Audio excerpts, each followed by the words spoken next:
အခုနောက်ပိုင်းလေမလုတ်ချင်တော့တယ်လို့မလုတ်ဖြစ်တော့တဲ့အလုပ်ကလေလူတွေကိုရှင်းပြရတဲ့အလုပ်တွေလေမလုတ်ချင်တော့လူတယောက်ကကိုယ့်ကိုထင်လွဲနေတယ်ထင်မှားနေတယ်မလားအဲ့လွဲတယ်မှားတယ်အတိုင်းပဲထထားလိုက်တော့တယ်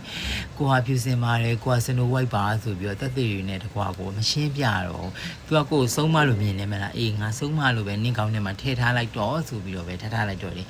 ကိုဟာစနိုဝိုက် certificate ကကြီးကင်ထားရဲဆိုတာကိုသူတို့ကိုထုံးမပြတော့ကဘာကြီးကလုံးနေပါတယ်ဆိုတာကိုလေကဘာကြီးကပြားပါတယ်ဆိုပြီးကိုလာပြီးတော့ပြောပြရင်လာညင်းရင်ကိုကအေးဟုတ်တယ်တငယ်ချင်းရေကဘာကြီးကအပြားကြီးဆိုပြီးတော့ပဲပြန်ပြောလိုက်တော့တယ်ကဘာကြီးကလုံးနေကြတော့လေတက်သေးနဲ့တကွာလေသူတို့ကိုမရှင်းပြတော့သူတို့က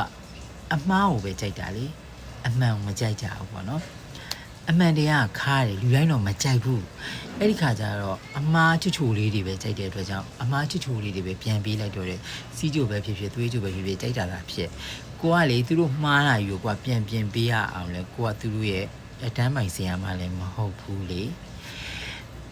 အမှောင်ထဲမှာပျော်တဲ့သူကအမှောင်ထဲမှာပဲပျော်တယ်အလင်းနဲ့ကိုဆွဲခေါ်လို့မရဘူးဆွဲခေါ်ကြည့်မရဘူးလင်းတို့တွေကြည့်လေအလင်းထဲမှာပျော်လားမပျော်ဘူးအမှောင်ထဲမှာပဲပျော်တယ်အဲ့တော့အမှောင်ထဲမှာပျော်နေတဲ့လင်းတို့လိုလူသားတွေကိုကိုကအလင်းနဲ့ကိုဆွဲခေါ်ဖို့မကြိုးစားနဲ့ပင်မန်းနေနော်အဲ့တော့နင်တို့အမှောင်ထဲမှာကြိုက်တယ်မလားအဲ့အမှောင်ဘွားနဲ့ပတ်သက်လုံးအကန်းဘွားနဲ့နေအလင်းနဲ့ကိုဆွဲမခေါ်ဘူးဘာလို့လဲဆိုတော့မျက်စိကျိမ်းမှဆိုလို့စေတနာနဲ့